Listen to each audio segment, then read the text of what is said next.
Today I'm going to talk about sort of the next step that I took in my skincare journey, which is a little bit more of a self-care journey, and how that led me to Latisse, which I've used for the last 6 years, and trialing REVITALASH, which was a new lash serum that I tried. I got on Bimatprost and I just found it really worked well for me. But then I got curious about the fact that there were some risks and I did have some irritation at the beginning, and maybe a lash serum would be better for me. So I've done a comparison of both the REVITALASH and the Bimatprost, and I'm going to share that with you today, and pictures of before and after pictures of each, and you can decide for yourself which is best. Now there's 2 types of lash serums. You can get a lash conditioning serum, and then you can get a lash growth activating serum. And the activating serums either have a prostaglandin, like Bimatprost, or a prostaglandin analog. And the conditioning serums usually have like peptides and humectants and maybe some HA in them, and they're geared to sort of repairing the lash and making it less brittle, kind of the damage that you do from curling and using the crimper. All those things can really damage your eyes, and also you just may have naturally brittle eyelashes. Whereas the activating growth serums, which have the prostaglandins or the prostaglandin analogs, affect the hair growth cycle at the anagen phase. There are 5 phases of the lash cycle: anagen, catagen, telogen, exogen, and kenogen. So the anagen phase is the growth stage. The catagen phase is the hair is just resting. And then the telogen phase is where the follicle starts to shrink. The exogen stage is when the hair lash actually falls out. And then you have the kenogen stage where you just have an empty follicle. So the Bimatprost and the REVITALASH, which has the prostaglandin analog, they affect the growth phase. So in my opinion, before starting any kind of a lash growth serum adventure, it's really important to figure out what the issue is with the lashes. Are they just not growing because genetically you just don't grow very long lashes and they come out on the straight side? Or is it more of a conditioning issue? Are you using a lot of curling products and a lot of mascara that could be drying things out? It's really important to get to the heart of why your lashes aren't growing.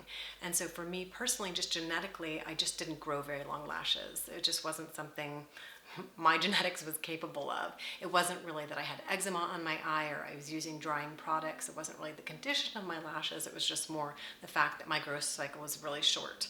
So for me, the answer was finding a growth serum that addressed the anagen phase of the eyelash growth. And the prostaglandin serums, they come with their risk, where everyone has a different risk assessment. And so my choice, along with my doctor, because Bimatprost and Latisse is a prescription formula, you have to go through a doctor. And like I said, I was kind of shy about asking for it, but once I did, I was so glad that I did. And like I said, I've compared both the REVITALASH serum, which is a less intense form, prostaglandin analog, and I've compared kind of my growth with the Bimatprost. So with the Bimatprost, the risks are some discoloration of the skin of your lid. It also can be irritating, so it can get kind of red and itchy. The other thing that might happen, and it's very rare and very unusual, but there have been studies where people have had a change in the color of their iris. But I was fine with any of these risk factors. It was just something I really wanted to try. It was on my plan, and so I decided to try Bimatprost about 6 years ago now. And then I thought, maybe there's another way that's a little less expensive. Bimatprost costs quite a bit, and maybe there's a way that I can get the same look and use a formulation that's not as strong. So I went to the REVITALASH formulation and I tried that, and I'll show you the befores and afters. And I want to talk a little bit about application. The application wands that come with the Bimatprost or your Latisse prescription, the wand is way too wide. You end up putting way too much product on the end of the wand, and it ends up just really, I think that's why I had so much irritation with it when I first started. The wand is just not appropriate. So I switched to just an eyeliner wand, and it works so much better. My irritation reduced, and it wasn't getting so much transfer to the top of my lid and irritating that area. So this is really the trick. I'm really surprised that they haven't gone to a brush that's more similar to the REVITALASH brush, which is really just an eyeliner brush. really critical and important for having a better result, in my opinion, with bimatoprost. And also, as always, you want to talk with your doctor about the risk factors. Everyone's risk assessment is different, and I totally respect that. And you also need to decide whether it's a lash conditioning issue that you're having just from stressing your lash with curling or those heating curlers, or it's more of a growth phase issue. So that's kind of my decision thought process, and I want to now show you kind of how I apply the Latisse and how I apply the REVITALASH and how I minimize the irritation and sort of the results that I got. I've got some before and some after pictures that I want to share with you. So I've just completed my evening skincare routine. You want to make sure you do your lash serum routine on a clean, dry face. You don't want to have makeup on or any other product on. You can put it over your other product. In the REVITALASH instructions, it actually says just let the product dry for 5 minutes and you can move on with your routine. And the bimatoprost instructions, they recommend you do it during your evening routine and let it just sort of sit overnight with no other product on your face. I've tried them both each way, morning and evening routine. I haven't really seen any difference in the way the product performs. So I started 6 months ago on this project, and I took a break from my bimatoprost and tried REVITALASH. I'd heard it gives less irritation and very similar results to the bimatoprost. I'm so sorry, but I cannot find the actual tube that the REVITALASH serum comes in. I just have the box. I must have tossed it out with my empties video. So I apologize about that, but the wand is similar to this eyeliner brush that I'm going to be using to apply the bimatoprost. This comes with its own contained, very nice, thin eyeliner type style brush, and I find that it's a much more appropriate brush size to use. The brushes that come with the bimatoprost are junk. I would just toss them, and I do. So whether you're using the REVITALASH, the contained brush that comes with it, or you're using your own lash liner brush with the bimatoprost, the technique that you apply the serum, I think, makes a ton of difference. I think one reason why you don't get as much irritation with this is because the brush is so much thinner than if you're using the big bristles that come with the bimatoprost. I also think the technique of applying the serum is really important. I used to apply at the arch of the base of the lash and then go out to the sides. I don't do that anymore because that seemed to cause just a lot of growth in the center and not so much on the inner and outer corners of my lash. So I've changed my technique over the last, I guess, a year and a half. And so I use my bimatoprost. I do one drop, trying not to touch the container so I don't get any contamination. And I start from the center corner, go to the outer corner, and then I go over the top arch of my lash line. And then any left that I've been using to kind of fill pockets along my eyebrow. And I do the same for each side. Start in the center of your lash line toward the inner corner of your eye, then go to the outer corner, and then over the top arch of your lash line. Like I said, I think that technique provides a much fuller, denser lash growth than starting from the center and going either to the outer corner or starting from the inner corner and going all the way out.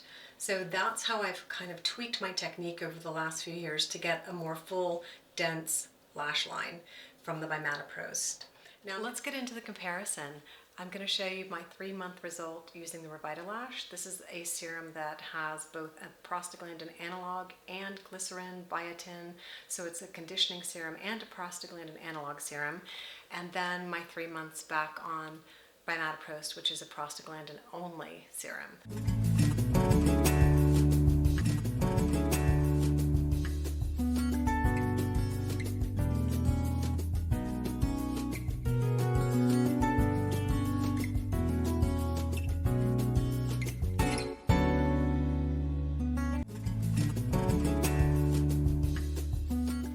So I think it's equally important to talk about the cost. If you're going to be using something on an ongoing basis, you want to know what your investment and your cost is going to be if you like the result and you want to keep it up.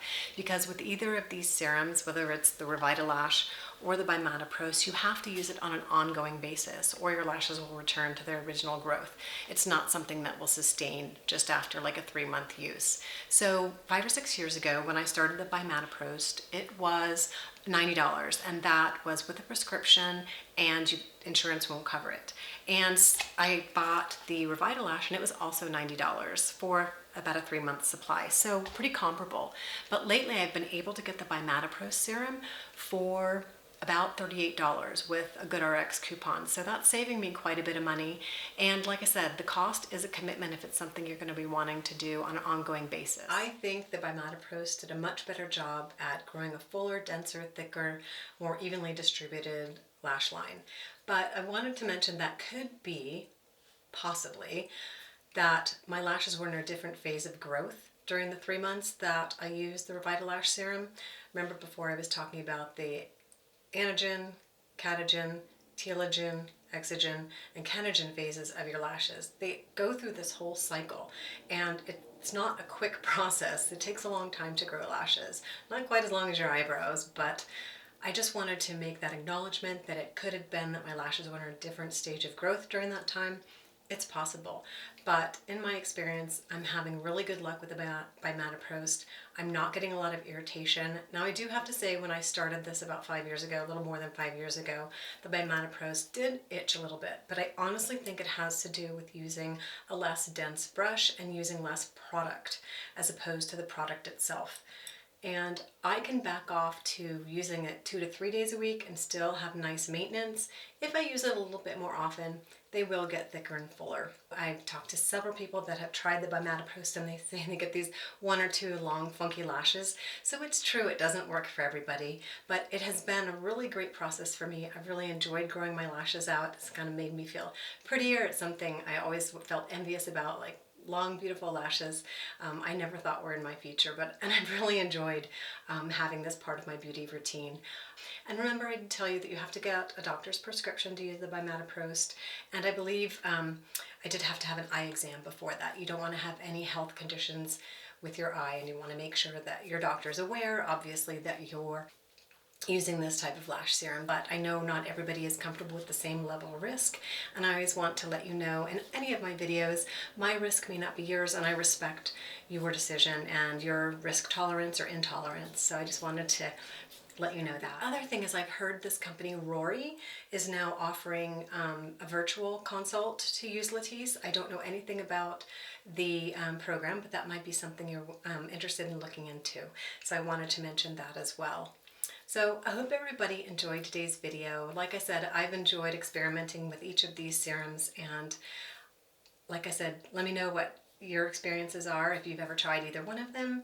And thanks for joining me today. As always, I enjoy the time we spend together, and I enjoy the fact that, you know, we have great subscribers here that have good conversations, and I really appreciate each and every one of you. So I hope you have a lovely day.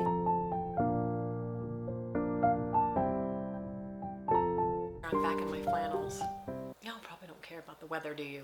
Welcome everybody. Oh my lord, now the dog has never gonna get this video done.